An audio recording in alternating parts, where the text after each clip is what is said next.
আমার মা অসুস্থ। মায়ের সেবা করার জন্য একজন লোক দরকার। তাই বিয়ে করতে রাজি হয়েছি। তা না হলে মাইয়া মানুষ জীবনেও বিয়ে করতাম না। কলিগ আরিফ সাহেবের কথা শুনে কিছুটা অবাক হয়ে বললাম, তা না হলে কি বেটা মানুষ বিয়ে করতেন? আমার এই কথাটা আরিফ সাহেবের পছন্দ হয়নি। উনি কিছুটা বিরক্ত হয়ে বললেন, আপনি মেয়ে সবসময় ফাজলামি করেন। আজকাল বউপালা আর হাতিপালা সমান কথা। তাদের পিছনে শুধু শুধু হাজার হাজার টাকা খরচ হয়। হুট করে মা অসুস্থ হয়ে গেছে। মায়ের দেখাশোনা করার জন্য একজন লোক দরকার। তাই বিয়ে করতে বাধ্য হচ্ছি। আমি মুচকি হেসে বললাম, তার মানে আপনি বিয়ে করে বউ না, কাজের মেয়ে ঘরে আনছেন। সহজ বাংলায় যাকে বলে, আপনি তিন কবুল বলে হালালভাবে বিনা বেতনে সারা জীবনের জন্য কোনো এক বাবার রাজকুমারীকে আপনার ঘরের কাজের মেয়ে বানানোর জন্য বিয়ে করছে। আরিফ সাহেব কিছুটা রেগে গিয়ে বলেন, আমি কেন কাজের মেয়ে ঘরে আনবো? ঘরের বউ যদি শাশুড়ির সেবা করে তাহলে কি সে কাজের মেয়ে হয়ে যায় নাকি? আমি বললাম, তা ঠিক, শাশুড়ির সেবা করলেই কেউ কাজের মেয়ে হয়ে যায় না।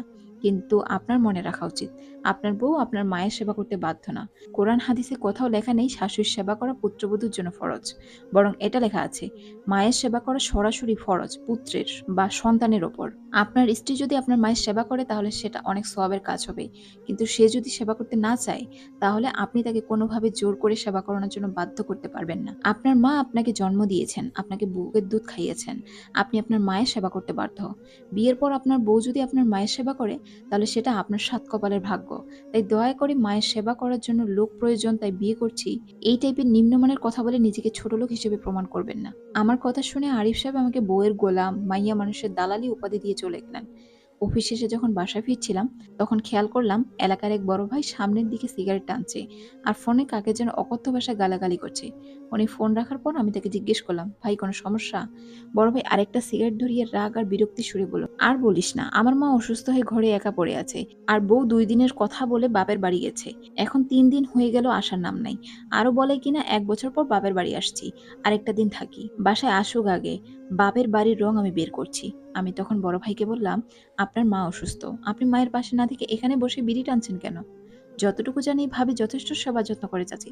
অনেকদিন পর ভাবি যেহেতু বাপের বাড়ি গেছেন, সেহেতু উনি যে কয়দিন থাকেন সে কয়দিন আপনি না হয় চাচির একটু সেবা করলেন। আপনার সেবা করা ওনার ওপর ফরজ, ভাবির ওপর ফরজ না।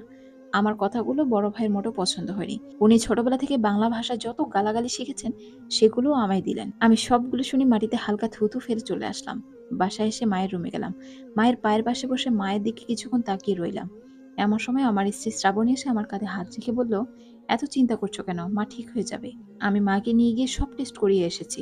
তুমি কাল রিপোর্টগুলো নিয়ে ডাক্তারের সাথে কথা বলো।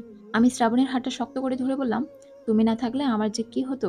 অফিস, মাকে নিয়ে ডাক্তারের কাছে যাওয়া, মা ঠিক মতো ওষুধ খেয়েছে কিনা, সবকিছু নিয়ে আমি হিমশিম খেতাম। আমি চিরকৃতজ্ঞ তোমার কাছে।